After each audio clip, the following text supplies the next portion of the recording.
You're now listening to Sound Talent Media. Check out more shows at soundtalentmedia.com.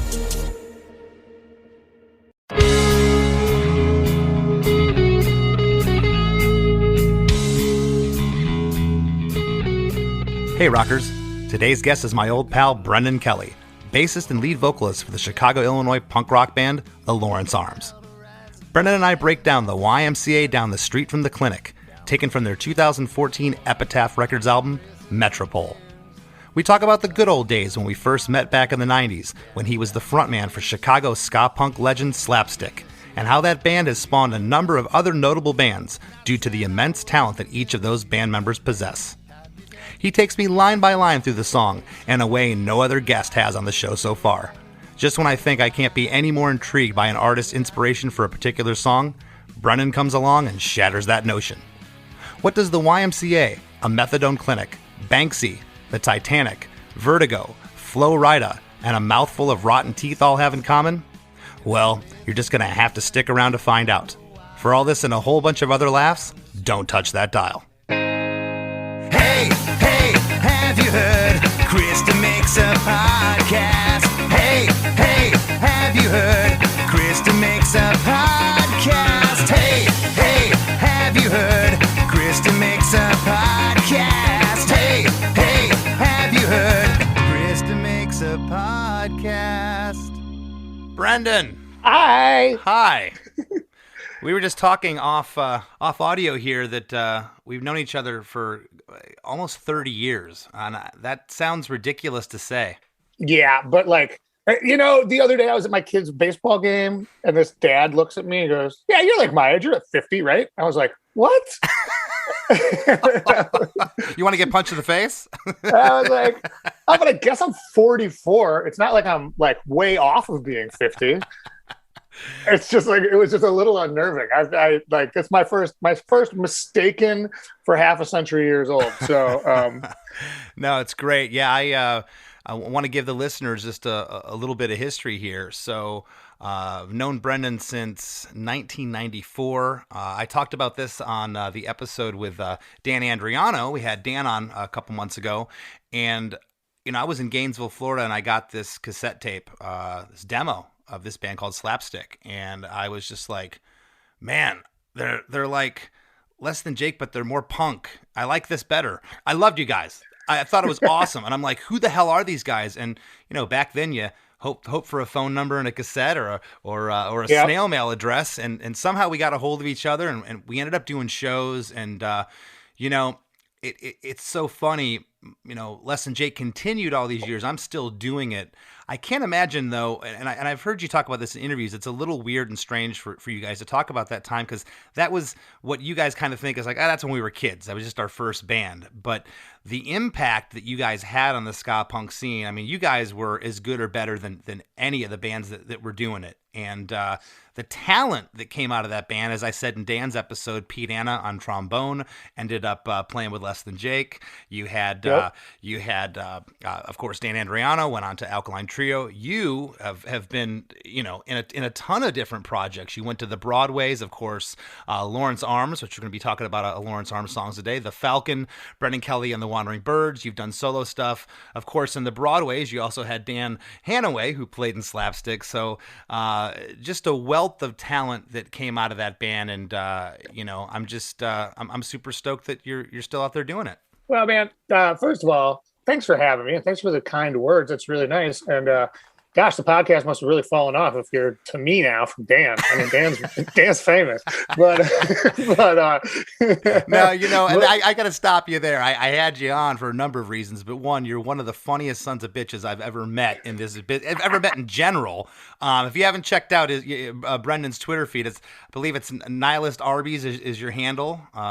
Nihilist Arby's is one of them, and then Bad Sandwich and is of my course personal Bad one. Sandwich Chronicles, and unreal banter and wit coming from you. But I think what's so funny, though, I'm sorry, I don't mean to No, interrupt, not at all. but like you just listed through like all the amazing talent in Slapstick, and I agree, it was really lightning in a bottle. I mean, like I think that like everybody in that band, with the exception of me, was a real virtuoso, and I'm just like a song and dance man, and I'm fine with that. Like, and that's what I brought to the table, and that's what they needed for that band, But like, the two people you left out were Robbie and Matt, who are the two most talented guys in that band by far. And I should give a shout out, and I did in Dan's episode. You're right, to Robbie, who's just an amazing drummer, and Matt Stamps, amazing guitar player, who, you know, both went on to play music again. You know, Matt played in Tuesday with Danny, and so yeah, not to leave them out at all, but you know, something I want to say to you. I've never said this, and we ran into each other I don't know how many times over the years, and every time I see Brendan, we just pick up right where we left off. It's always a barrel of laughs, but it's funny. We as musicians, artists, whatever, sometimes we kind of diminish how good we actually are. And I haven't met too many guys in this business that have true rock star egos that are like completely off the mark. You know, most of us are pretty humble. You know, you're kind of like I am. You're very self-deprecating at times and whatnot, and that's refreshing. But at the same time, you know, I never saw a frontman, especially back in the days of Slapstick. You were just this wire. If you turned sideways, you couldn't see Brennan. He was just this wiry, skinny kid, and just this snotty. Just you commanded a stage. And you know, the listeners have heard me talk about Craig Aronson, who signed Less Than Jake to Capitol and Warner Brothers, and it was late '90s, maybe around 2000, and Craig had said to me, you know this guy Brendan Kelly? I said, of course. You know, I gave him the rundown, Slapstick, and Craig looked at me and said, that kid's a star. You know, and I knew what he meant. I really did, man. You have that quality. I know that's hard to hear, bro to bro, but man, you have that thing, man. You're charismatic as hell, and you got something. And a lot of our listeners here have asked about you. That's why you're sitting in the hot seat right now. So I can only thank you for the kind words. Thank Craig, R.I.P. And yeah, man. You know, and thank your listeners for hyping me to you, so I could be here, because it's a real pleasure, man. And I appreciate it. I appreciate all that stuff, man. That's really nice to hear. Yeah, no, we did this thing in our Facebook group of asking what artists we want to be on there, and your name just kept popping up, and I just knew it would be a good chat. And you know, the Lawrence Arms, to give a little more history here, you guys have released 7 full-length albums from 1999 to 2020. The first record you did was a guided tour of Chicago in '99, and your most recent record is 2020's Skeleton Coast. You guys have been on labels from Asian Man to Fat Wreck to Epitaph, and there's also a little more history here. So, of course, Neil Hennessy plays drums in Lawrence Arms, as well as Chris McCowan, and Chris played with you in the Broadways. That's correct. Yeah, and Neil plays with me in the Falcon. Yes. Yeah. So it's I am like really like mate for life type. You know, like my best friends are all my friends from when we were kids. You know what I mean? And it's like when I get into a project with somebody, like I've always said, Neil is like my musical life partner. He's always said to me, he's like, whatever you do, I will do. And I've always said, you're the best drummer in the fucking world, of course. Yeah, you're always welcome to be a part of anything I do, because you're literally the best at that instrument of anyone I've ever seen. And I love you, you know. Well, and that's why I'm giving all this history, and it's getting very incestuous right now. Everyone's playing with everybody. This is really crazy, though, and that's testament. A lot of this is just to how tight knit that Chicago scene is, and how much talent is bred there. And Neil, of course, the song we're going to talk about today, the YMCA down the street from the clinic, is taken from your 6 full-length Metropole, which was produced by Matt Allison in 2008. Yep. Less Than Jake recorded at Atlas Studios in Chicago for our GNV FLA record with Matt Allison, and Neil was the second engineer on that project. So Neil is, like Brendan said, an amazing drummer. The guy's off the hook. The wealth of talent just surrounding all of you guys, and the fact that, you know, most of the people that I mentioned today are still out there doing it in some capacity or another is just testament to how great you guys are. That's nice. But the thing is, we are not the scene. We are just like one group of friends. You know, all the Slapstick guys, the Alkaline Trio guys, and the Rise Against guys.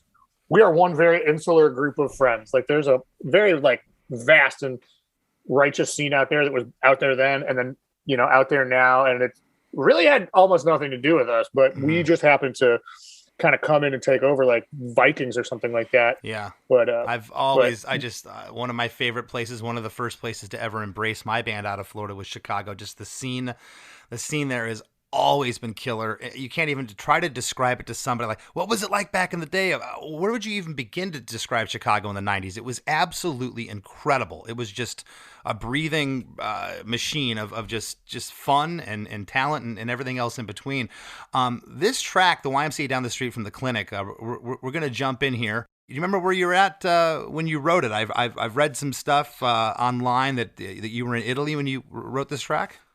Well, no, I wasn't in Italy when I wrote this song. I was in Italy when the record was over, and I was trying to figure out what we should call the record. And I was staying at a hotel called the Metropole, and I like kind of looked up and I was like, "That's a dope name." And it's like the whole record has this like sort of like anonymous city, international, but could be very local, could be very specific, but it's still very general vibe to it. Like the whole idea behind the record, I'm sorry to digress. I know this is not exactly what you're asking, but the whole idea behind the Metropole album is that like, there's nothing lonelier than being in a city, right? Like if you could be isolated in like a sort of like parochial Vermont farm or whatever, but that's like sort of like, hey man, I'm out here kicking it.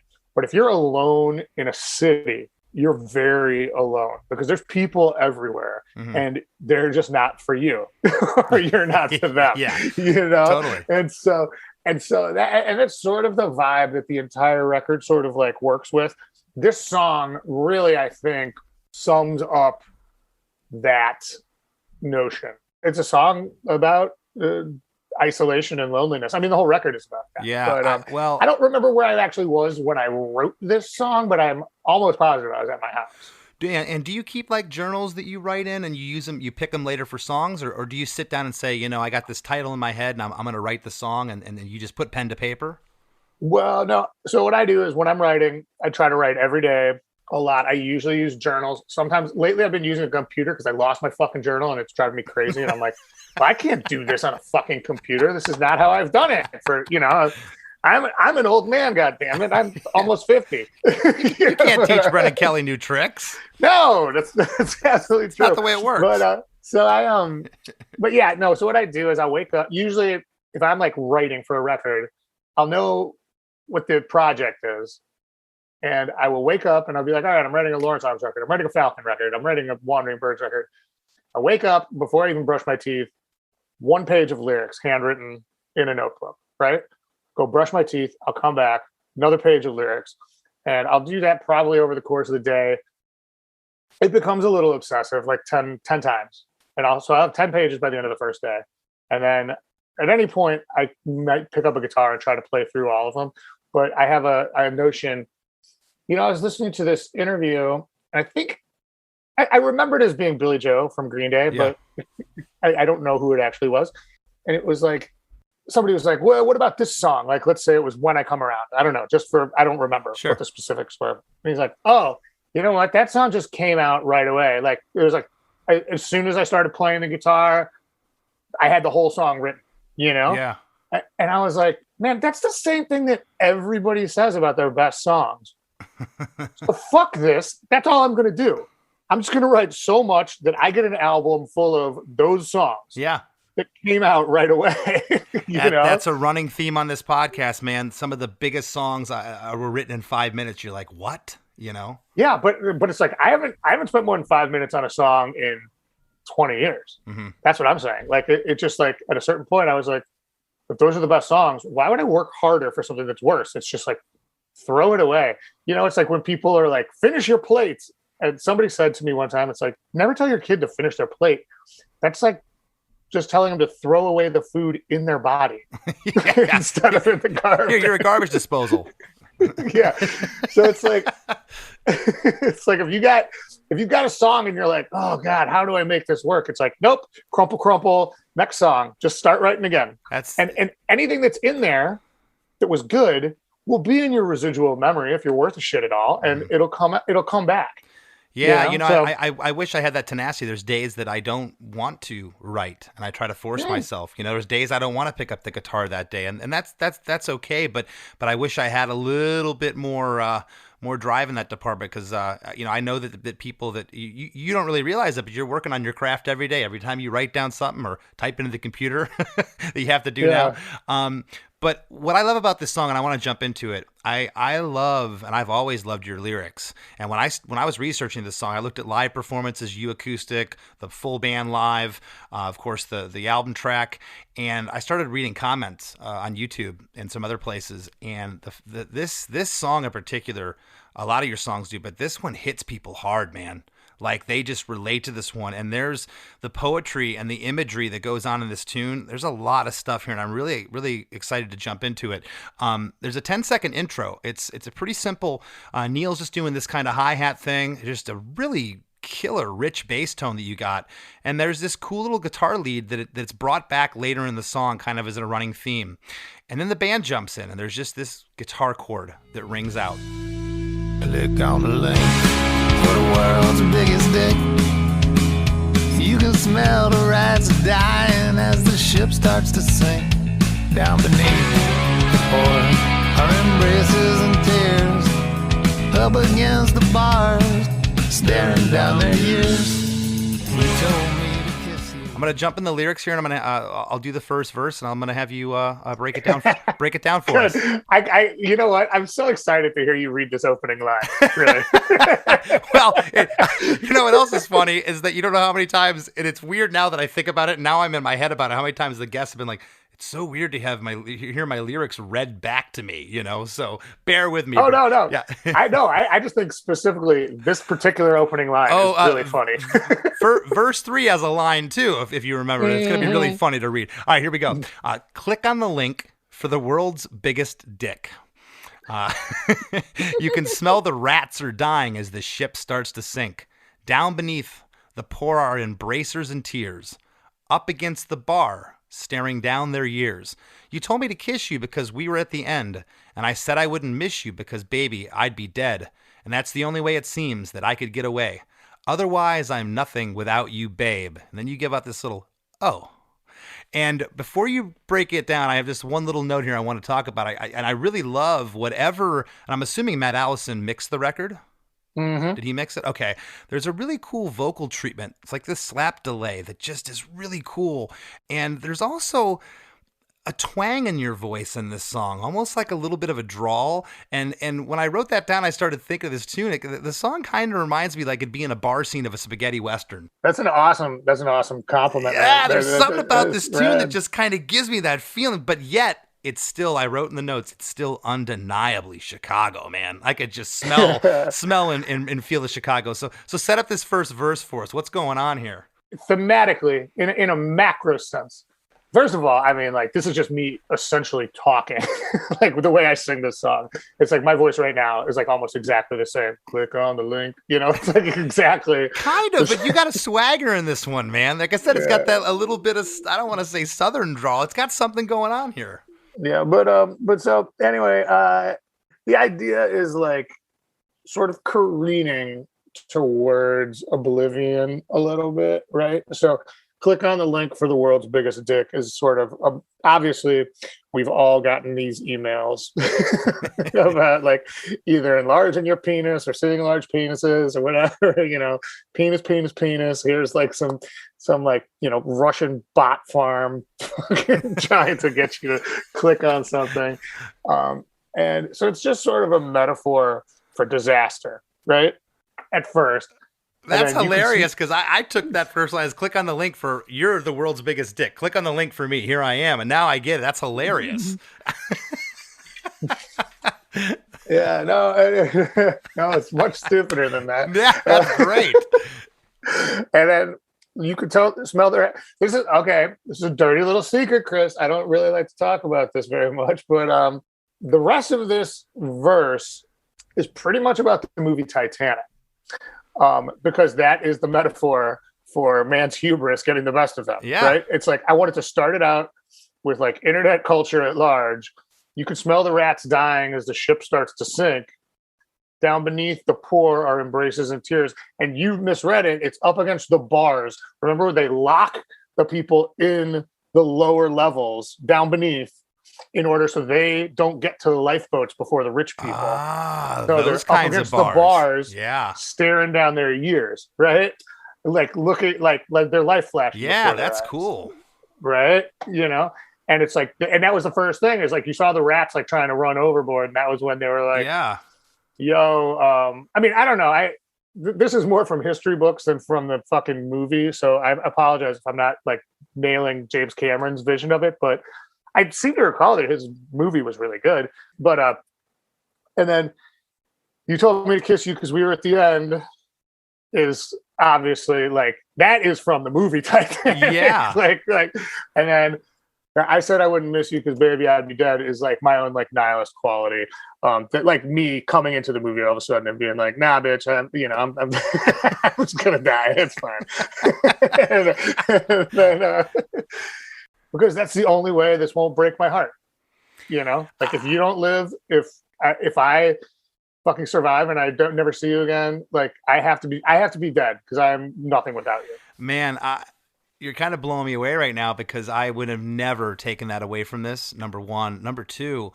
Well, that means it's terrible. No, it actually doesn't. For me, what I love about this and what I love doing about doing this podcast, and I'm over a year into this now, Brendan, I have learned so much.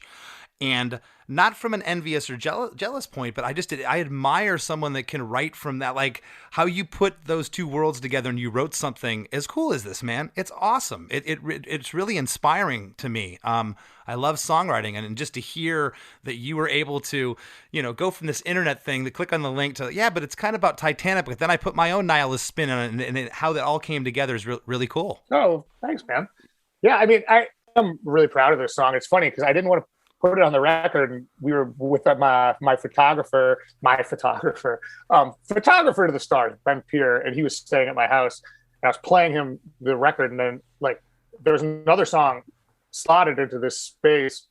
Then I played him this one. I go, this one's not going to go on the record, but I really like it. And he goes, that's not going on the record? Fuck you. This should be the whole record. Just play this song fucking 14 times. That should be the record.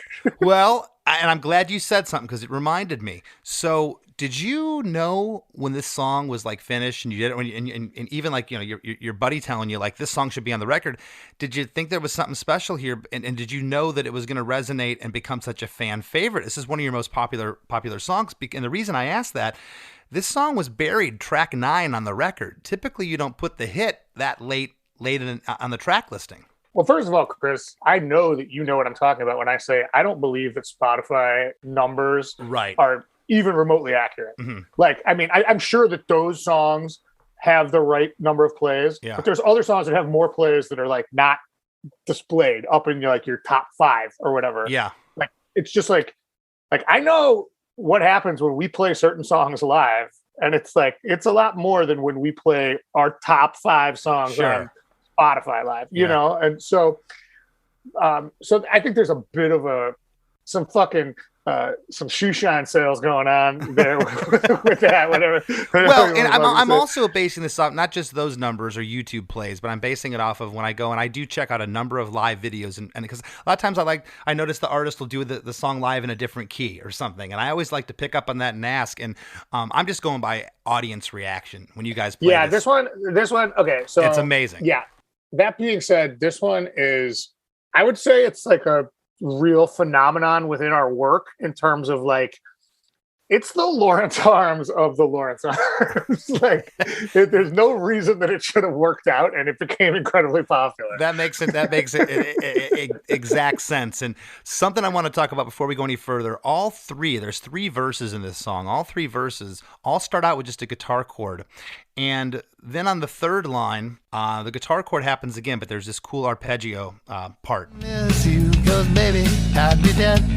And that's the only way it seems that I could get away otherwise. That guitar chord with the arpeggio, that happens all 3 verses. I like the consistency in that. I think it's cool. It's very sparse. The guitars aren't getting in the way of of the story here. And again, that's why I think it works so well.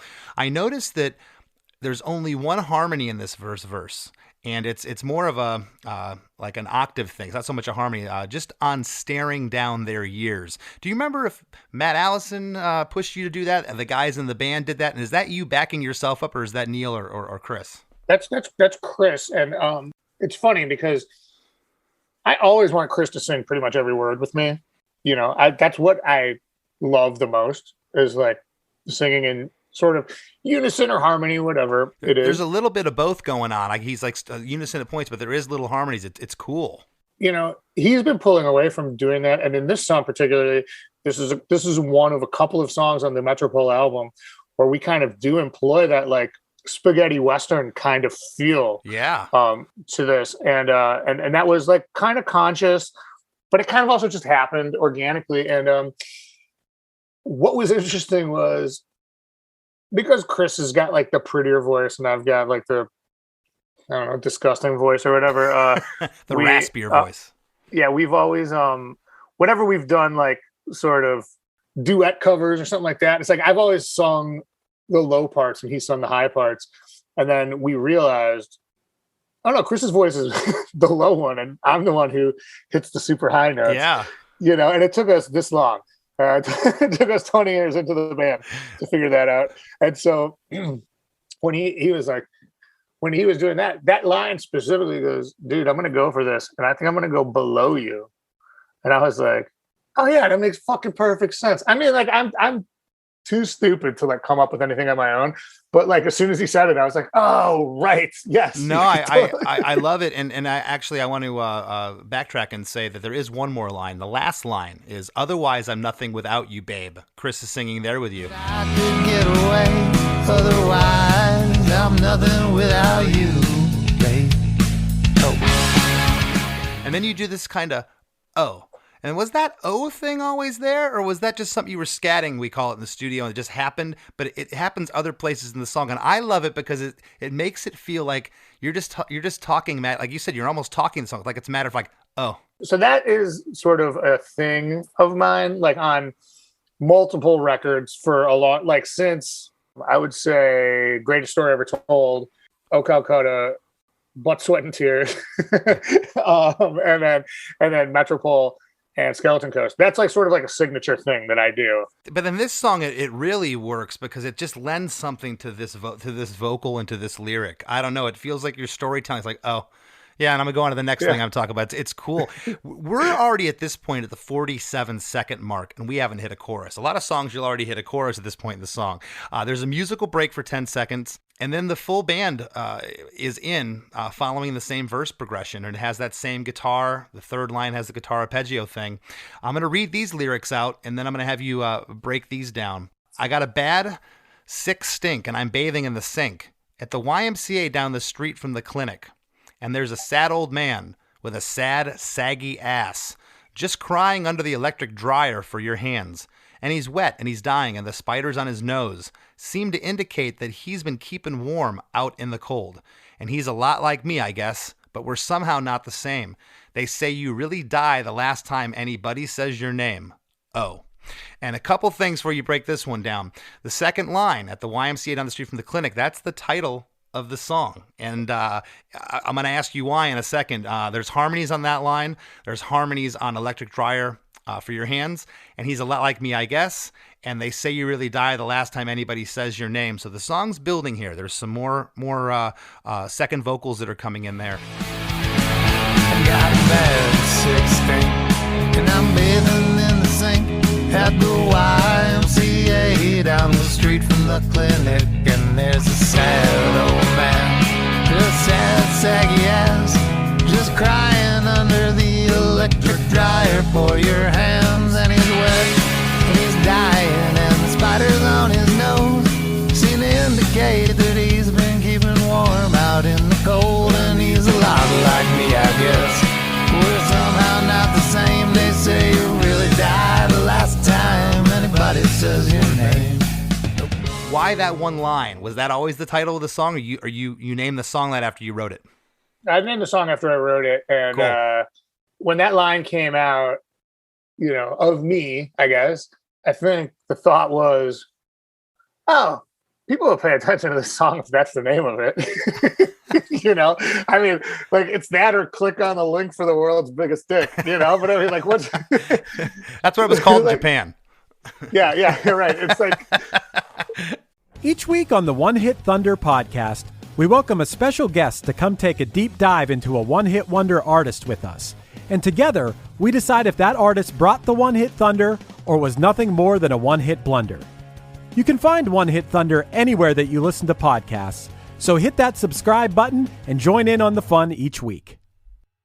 It's like I just saw like some fucking comedian say this. It's like they say don't judge a book by its cover, which is fucking stupid because that's why books have covers. That's exactly what you're supposed to do. And I'm guilty of what you said. I've done that before. I've been like, well, that's one of the cooler lines in the song. I'm going to pick that to be the song title. Okay, but that's not being guilty of anything. That's being smart. It's like Chris number 2 from Anti-Flag said this to me one time. He goes, if you are spending $30,000 on a video, why wouldn't you make it the best song on the record? Like, what are you, fucking stupid? like you think you're gonna build into it like Guns N' Roses does? Like, those days are gone, man. Yeah. You got to go for the jugular. Yeah. What else is going on here? What's up with the sad old man with the sad, saggy ass? He's crying on the electric dryer for your hands. I used to work out at the YMCA. And I used to work down the street from this clinic, like a methadone clinic, and I sort of conflated the two ideas because, like, both places were full of very sad people in very different ways. You know what? I don't think so. I think a lot of those dudes that lived in that YMCA also went to that clinic, and the idea of going in there, and it's like, it's a funny trope. And I think that's something that like I was fucking with in this entire song is there's a lot of humor in this, but even though it sounds so dire and serious, I mean, the opening line is click on the link for the world's biggest dick, like there's like a joviality that's like sort of baked into this and it's sort of like the songwriting exercise is, man, if I can make this fucking sound serious as I'm talking about like a man's old saggy ass and like world's biggest dicks and stuff like that, and whatever, then I've succeeded in, that would be the exception to prove the rule. And the imagery here on this line in particular, and this is what I took away from it, and he's wet, talking about the old man, and he's wet and he's dying and the spiders on his nose. A lot of older folks will get those and alcoholics will get those like red little veins in their nose. Is that what you're talking about? Yeah. So this is That's like awesome. This is about the alcoholic, like spider veins in your nose. Yeah. And that's what seems to indicate that he's been keeping warm out in the cold. Yeah. That's like sort of like the whole like Saint Bernard like kind of thing. Yeah, where they find bottle of whiskey's his electric blanket. Yeah, and so that's why I get to. He's a lot like me, I guess, because it's like I'm at the YMCA. I'm watching this. There's the funny joke about like old dudes just hanging brain all day long in the fucking gym locker room, just like drying their balls off in the fucking hand dryer. I got to stop you there. You're killing me because, a lot of folks have written in our Facebook group and the listeners are like, Chris seems like he really likes all these songs. He can't possibly like every song.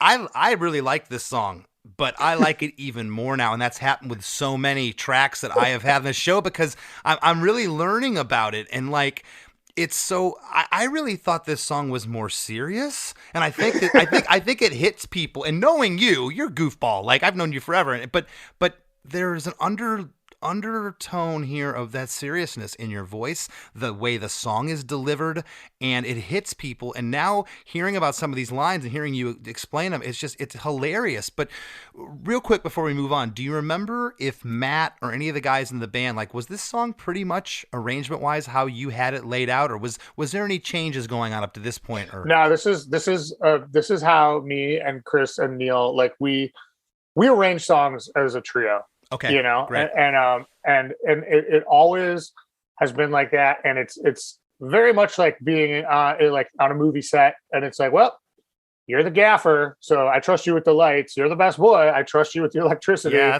I'm the cinematographer, so you're going to trust me with that. And it's like, you just have to kind of like let people play their roles. That's the way the Lawrence Arms works. Awesome. Well, it comes back here now.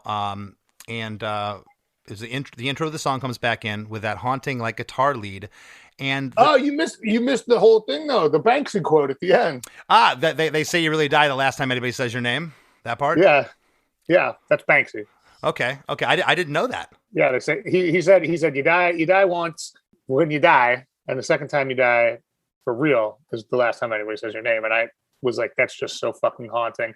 And I mean, this whole thing, you know, you said it's like, it's really funny and hilarious, but it's like the whole thing is supposed to be haunting also. No, it is. And I even use that with here for the intro. The song comes back in with that haunting. I wrote haunting guitar lead because there's something about that lead. And then the band builds up and there's this just heavy kick drum that Neil's hitting and with some cool drum fills. And now you're into what I'm calling the first chorus. It's a minute and 47 seconds into the song. These exact lyrics happen again later. It's the only lyrics that happen twice in the song. That's why I'm calling it the chorus. This sweet and sticky dream was nothing that I needed. Just demons to believe, poisons lined up to feed 'em. And the rings inside this tree are rotten deeper down. God damn this fucking town. It's restless and I'm drowning.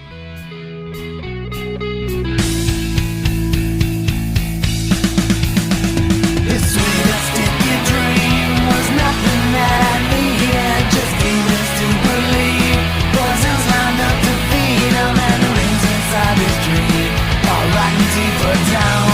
Goddamn this fucking town, it's restless and I'm drowning. Are you speaking of Chicago there or just in general? Well, it's a universal take that I am personally applying to Chicago. Yeah. Basically.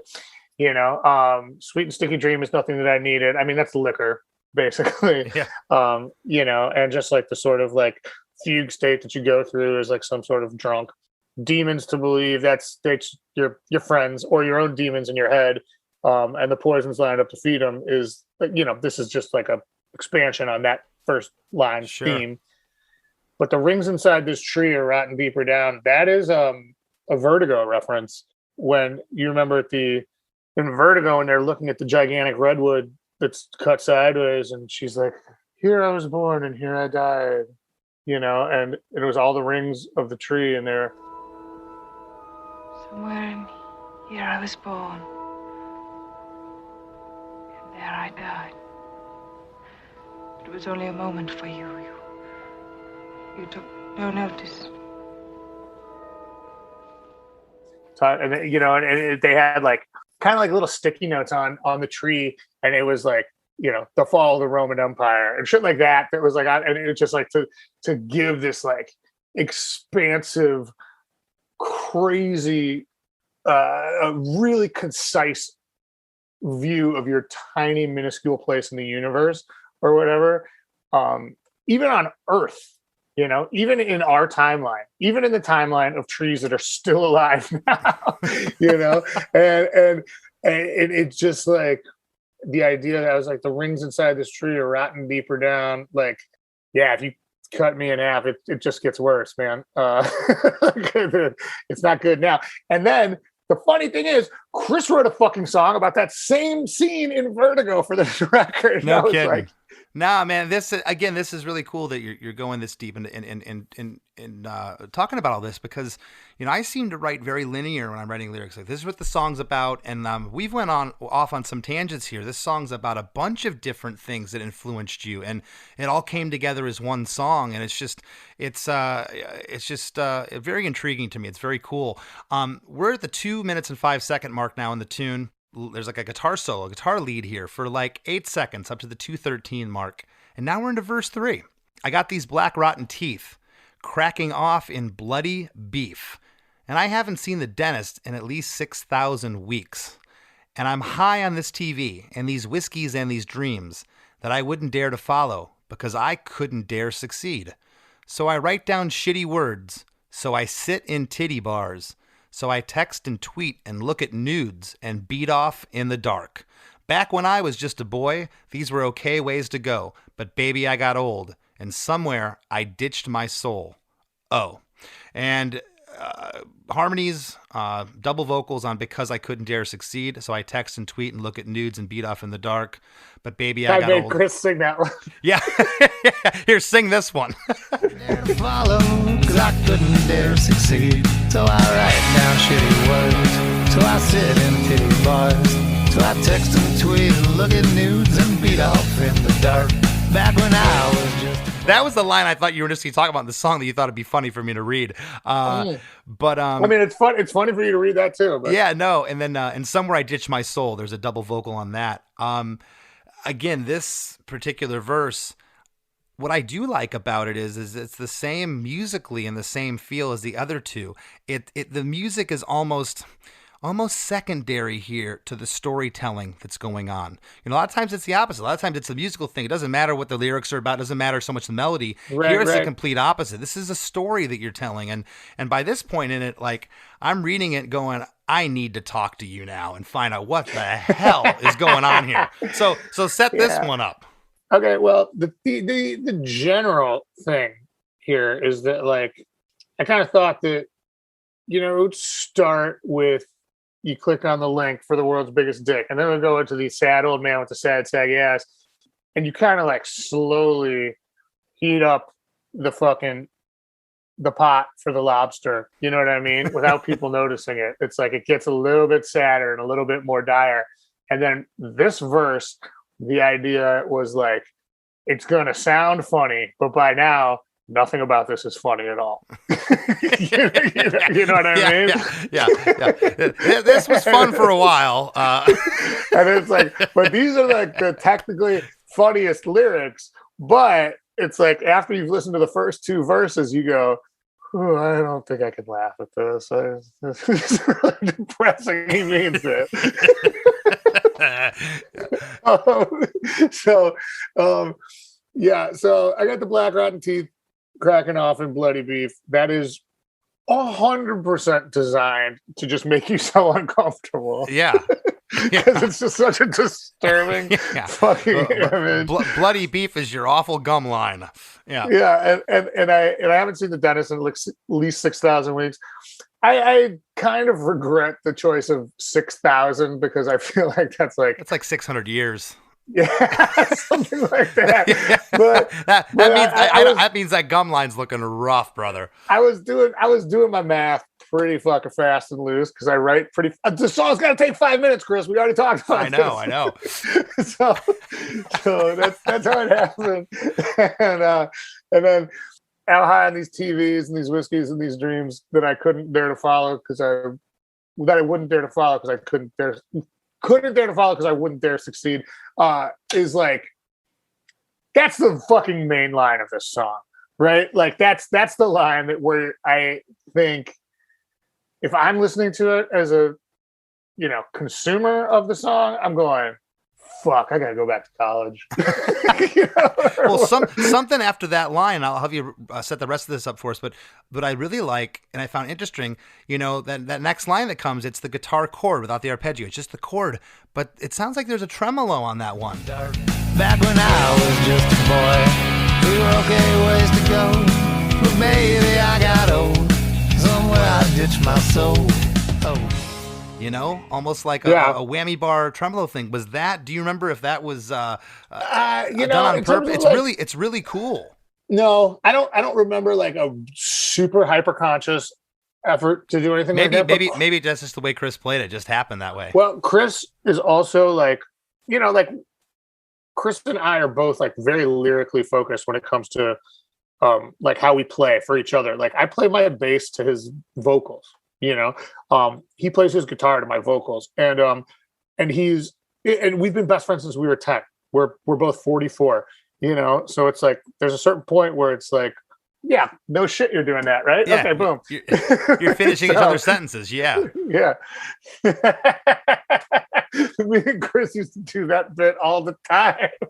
Because it's like, we're such good friends, we finish each other's sentences. And then he'd go, I don't know if we actually, I'd be like, finish each other's sentences. No, but you know that connection though. When you've known someone that long, you're like, oh, you did this? Well, of course you did that. That's what you do. Yeah. Totally. Totally. So what's up with, I write down shitty words. I sit in titty bars. So I text and tweet and look at nudes and beat off in the dark. Like, is that autobiographical or no, I do all that stuff. Who doesn't? Yeah. No, I absolutely do all that stuff. This is supposed to be the part where I'm the sad old man under the dryer. Like, this is where I'm naked, right? That's what I took from this. I took that the tides have kind of turned on this verse. I'll sit here and like walk through this anonymous Gotham and fucking, kind of slowly recognize my humanity in other people that I find to be pathetic. But at the end of the day, it's me who's on the chopping block for myself, you know? Right. And it's like, this is what I do. And I think the next line is like really like prescient. I mean, you know, I shouldn't say that because it sounds really self-important, but like when I was just a boy, these were okay ways to go. It's like, you know, when you're a kid, you can just like, yeah, that's fine to like, just like fucking whack off and goof around on the internet or whatever, you know, go to titty bars. I mean, you're 21, fuck it. But now I'm old and I have no soul. So, and I'm still doing it. So, well, after this, we come back into the intro again, but this time the bass, you're playing like chords. You're doing like octave things. And then like, also I notice here that I'm assuming it's you, you're whistling the guitar solo.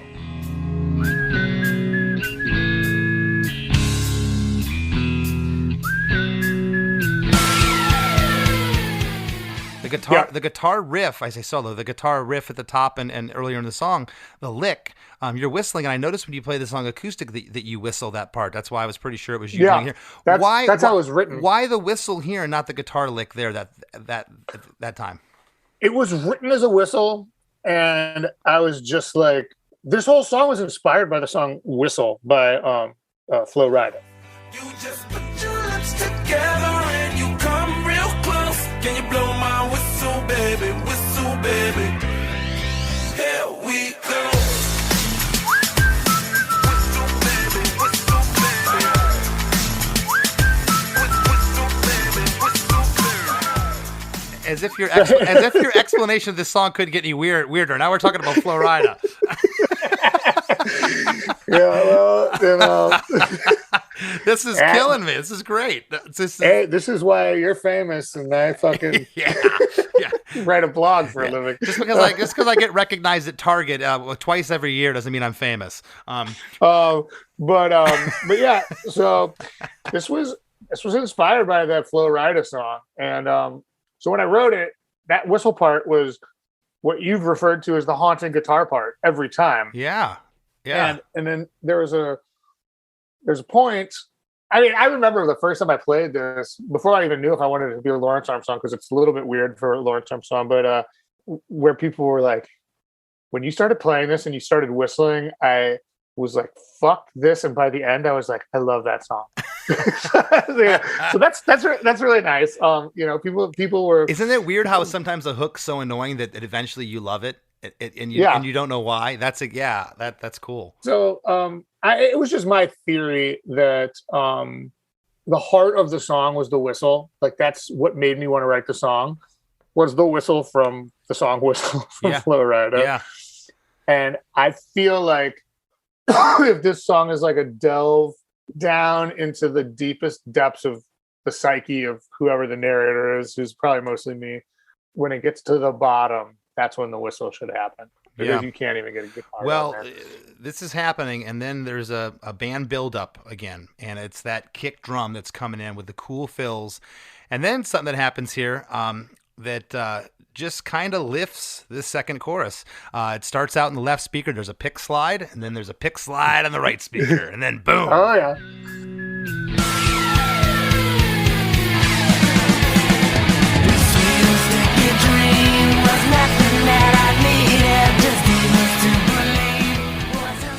In this song, it almost felt like, and I've listened to it probably 30 times in the last day and a half, just over and over again. It's like, why a pick slide in this song? You know, in certain other songs, but it's funny. It doesn't seem like anywhere else in the song it would work, but here it works perfectly. And it sets up for chorus 2, which is the same as chorus 1. This sweet and sticky dream was nothing that I needed. Just demons to believe, poisons lined up to feed 'em. And the rings inside this tree are rotten deeper down. God damn this fucking town. It's restless and I'm drowning. And then we go into a part that only happens once in this song. It's an outro. I called it a post-chorus outro here.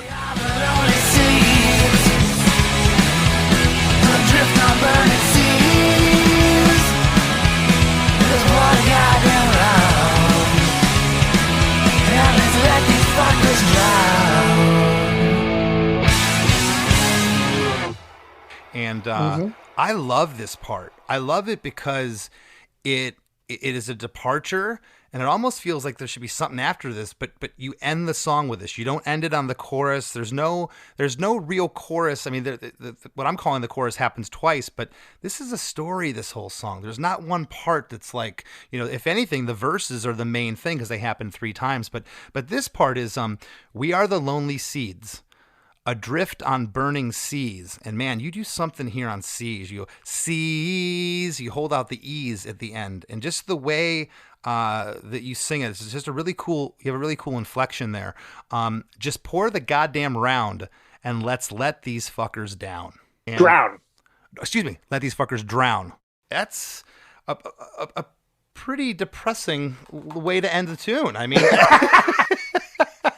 Yeah, well, I mean, that's the whole thing, is like, that's what I was kind of saying. It's like, even as dark as the song sounds in the beginning, it's like kind of like, oh, this is funny. Oh, it's kind of a joke. Oh, it's funny. Oh, this is not that funny. Oh, this is really not funny. And then like this part is like, sorry. Yeah, and then right after you say drown, the band ends on this big A chord, and you think that's the end of it, and then it's this hit of the band all at once. It's the A chord to the B chord, and it ends on D flat. And it doesn't give you that root note of A again. It ends on D flat. It kind of leaves you kind of hanging on like that suspense chord. At the very end of this track, I noticed that there's like some street noise with almost like a Gregorian chant or something happening behind it. What is that? Yeah. Well, that is the that is the Lawrence Arms always constantly putting shit between the entire Metropole record is thematically designed to be like a tour through an anonymous city, and if you listen to the record from the beginning, you will hear street noise throughout the entire thing.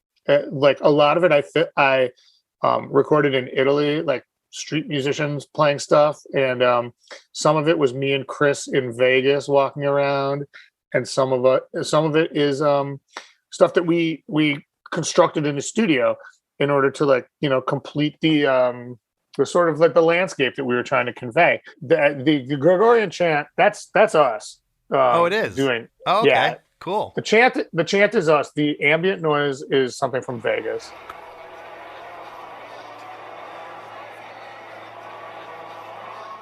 Cool. It sounds so fucking lame to say this, but it's like the whole album is like really supposed to be taken in as one single piece of art, and I am just a dumb punk rock musician. So like calling what I do art is like pretty presumptuous, but I feel the same way when people refer to me as that. I don't know. I'm just some guy in a band. I can feel where you're coming from with that. But man, we're gonna wrap up here in a second. I just want to say that, like, again, I don't think you give yourself enough credit. This song is really cool. I've learned so much in the last year about songwriting. When I was in my 20s, I thought I knew everything. When I got in my 30s, I realized I did know everything. And now I realize I don't know shit. I'm trying to learn more and more and more about my craft, and just the imagery in this one, man, and just referencing the Titanic to the methadone clinic, to the YMCA, to Flo Rida, everything that you have going on here. To me, to wrap my head around it's really cool. So I want to thank you for jumping on with us. And is there anything you'd like to leave the listeners right now? What you got going on with the band, your other projects, solo? What's going on? I'm doing a solo tour through like sort of like most of the East and the South, actually. I'm fully vaccinated, and if you are too, then come on out, man. I would love to see you, and it's been too long. Just don't make fun of me for looking really like old and tubby. It's been a year and a half I've been sitting in my house, man. You look great. I always tell my listeners, I see my guests on Zoom. I can see Brennan. He's not giving himself enough credit in the looks department. But where can people find those dates? You know what? Redscare.net is the easiest place to find them. And man, I can't thank you enough. This has been really fun. And like, I can't believe that, man, you're fucking a legend and a hero to me, man. And like, you fucking pay attention to my songs. God damn it. Fuck you, man. That's cool.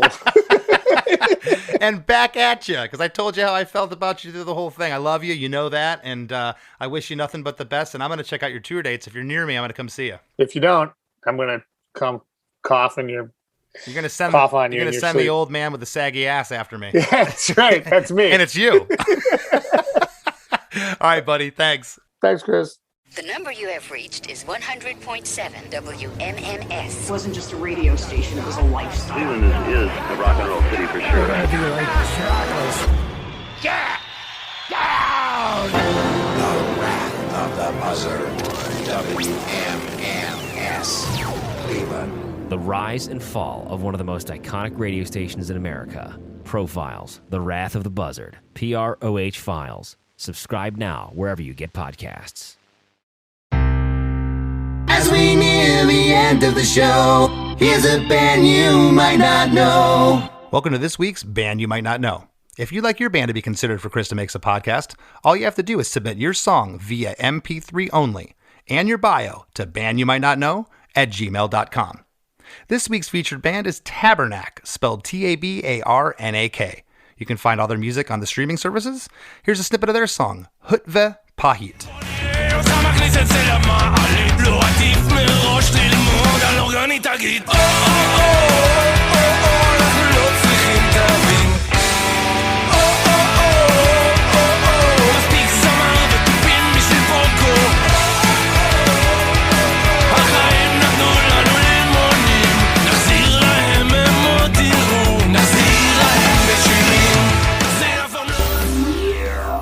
The Wrap with Chris and Chris.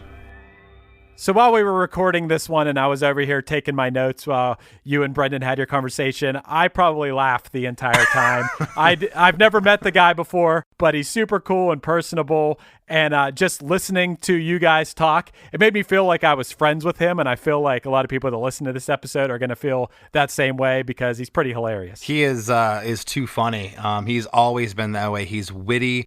He's incredibly smart. Not just book smart, but I guess street smart, whatever you want to call it. He's just he's got a good head in his shoulders. But man, he, like I said, back in the slapstick days when I first knew him, he's just this wiry punk rock kid. And I mean, he used to piss people off, and that's what initially attracted me to him. But there's been nights hanging out with that guy where I've been laughing so hard my stomach hurts. He's hilarious. Yeah, I think there's something about artists that don't take themselves too seriously, which really endears me to them. I mean, you know, I think he is sort of self-deprecating and whatever, but you know that he does take the music seriously, even if he can joke about it in a conversation about a song. I think he does. I also think that, and I'm going to try to delicately say this, you know, not to sound weird or it's in no way meant condescending, but I think there's some people that just...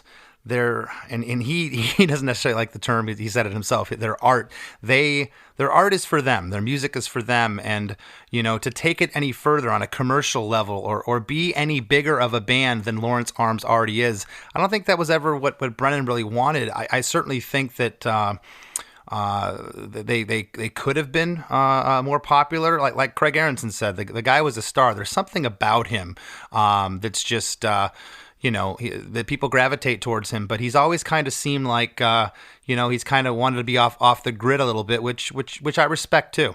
And that's to take nothing away from the fact that they are a popular band within the world of punk rock. It's just, we're talking about mainstream, the radio, among their peers. You're talking about Alkaline Trio and Rise Against, these bands which have achieved mainstream success. That's what you mean. But obviously within the punk rock world, I mean, you know, they're on Epitaph. They do well. People love them. So, yeah. Yeah, it was and thanks for saying that. It was by no means a knock. It was just, I don't think that Brendan gives himself enough credit is really what I was getting at, you know. And I tried to say that to him in the episode, but yeah, I really, it's funny when I was going over, I never thought that first line, I thought he was talking about himself, again, being self-deprecating, click on the link for the world's biggest dick. And then when he broke it down to just being, you know, it verbatim of what it is, it just, I'm like, okay, here we go. Yeah.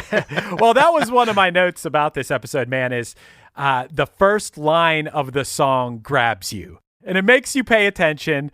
And there's something to that, whether it's I don't care if it's a book, it's a TV show, first scene of a movie.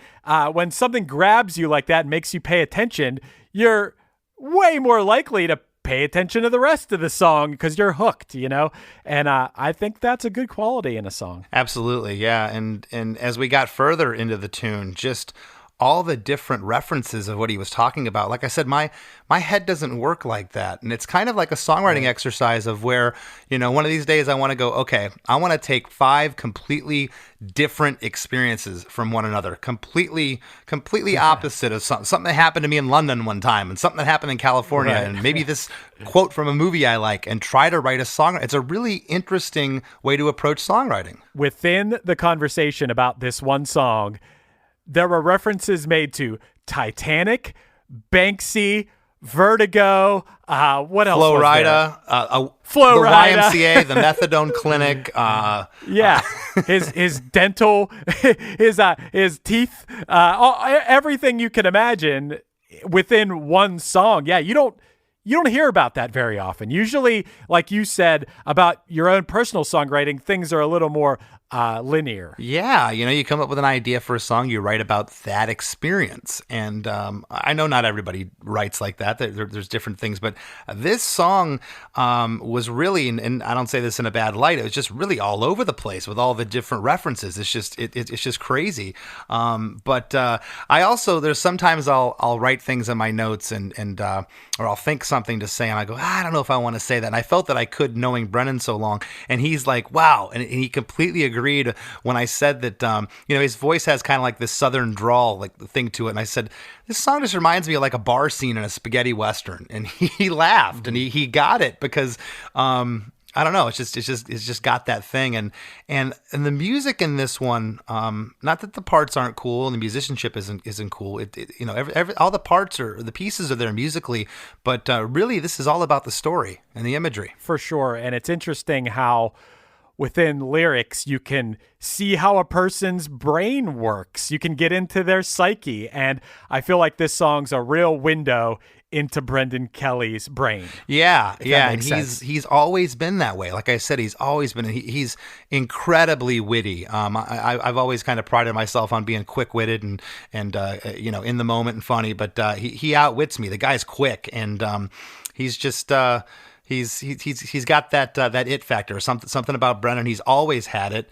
And something else I mentioned, Chris, is just I can't take away how important that Chicago scene is. How many bands, how much talent has come out of that. And I talked about it in the Dan Andorano episode. And again, I brought it up here. Just the amount of talent that came out of Slapstick. That band, those kids, and I'm calling them kids, referencing that time period, they don't know how good they were, man. That band was on fire. It's crazy how many people from the same clique of friends now we've had on here. We've had 2 members of Alkaline Trio. We've had Tim from Rise Against. We've had Brendan. There might even be more. But yeah, it's crazy that all those guys not only are from the same city, but they're also within the same clique of friends. And like you brought up earlier in the episode, it's like a wealth of, a wealth of talent within that small little clique of people. Yeah, and sometimes the best friends, and there's something that's always been down to earth about the Chicago punk scene that I like, and I said it earlier. What I love about someone like Brennan, I may not have talked to him in a year or 2 or 3 or seen him in person, and the minute we see each other or do talk, we pick right back up where we left off. It's awesome. Yeah, you can tell that you guys are old buddies when you listen to this episode. And speaking of buddies, I want to thank all our buddies here at Chris DeMakes a Podcast, each and every one of you that listens each week and that gives to each month's fundraiser. This month's fundraiser for July is Star Ovarian Cancer Foundation, and you can head over to ChrisDeMakesADifference.com to find out all the info about that and how you can donate. Whatever you can give, we'd really appreciate it. It goes to a wonderful organization. It's called ChrisDeMakesADifference.com, but actually it is Chris DeMakes a Podcast listeners make a difference.com. That domain name was just way too long to remember, though.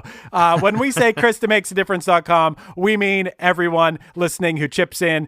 And even $1 goes a long way. We could have billions of dollars for each month's fundraiser if everyone who listens, all our billions of listeners listen. We could raise $1 billion for each month's fundraiser. We certainly could. And if we can't, we're going to die trying. I'll tell you that much, Chris. Hell yeah. But I am still writing these crazy, wacky custom songs for people. And Chris is going to play you a little snippet right now to show you what I do. I can write you a ska song or maybe a punk song, a punk song. I want to write you a punk song, a punk song. I want to write you a mid-tempo rock song, something you can sing along or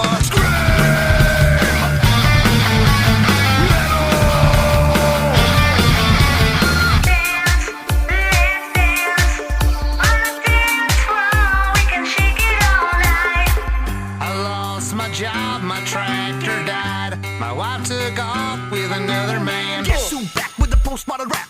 Chillin' with the homies, ain't taking no crap. Actually, you don't want to hear me rap. Pick any other style. Trust me. I could even write a ballad for your anniversary or your birthday. Looking for a voiceover, jingle, or music for your business, podcast, or TV show? Well, look no further. I'm your guy. I can write children's songs. I want to write your kids a song. That's right. If you'd like your very own custom song, kind of like any of the styles you just heard with that wacky track, you can hit me up at chrisdemakes@gmail.com. I'd love to write you or that special someone a very own custom song of your own. Give me a follow on Instagram at LessThanChrisD. I'd appreciate it.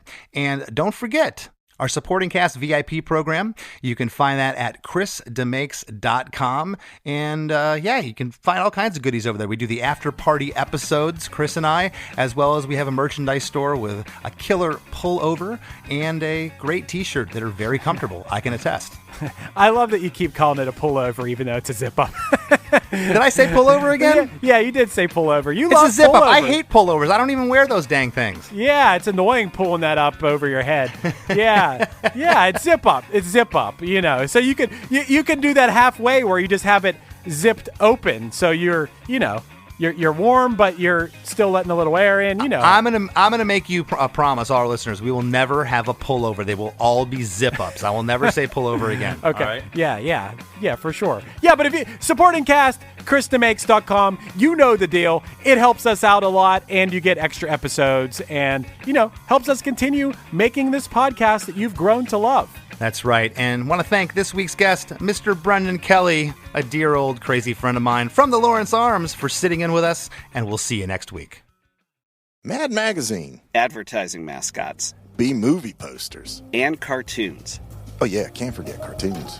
If you get the funky connection that ties these pop culture gems together, you'll dig Two Designers Walk Into a Bar. See, we're a couple of creatively curious pals living between the bookends of grand museums and dive bars. Hey, you know the place, the sweet spot where highbrow and lowbrow become drinking buddies. So join our barroom chats as we talk influential work and uncover stories of how the familiar became iconic. Think behind the music for the stuff we love. Check out our website at twodesignerswalkintoabar.com. And listen wherever you get your podcasts or visit evergreenpodcasts.com. The number you have reached is 100.7 WMMS. It wasn't just a radio station, it was a lifestyle. Cleveland is a rock and roll city for sure. Yeah! Down! The Wrath of the Buzzard. WMMS. Cleveland. The rise and fall of one of the most iconic radio stations in America. Profiles, The Wrath of the Buzzard, PROH Files. Subscribe now wherever you get podcasts.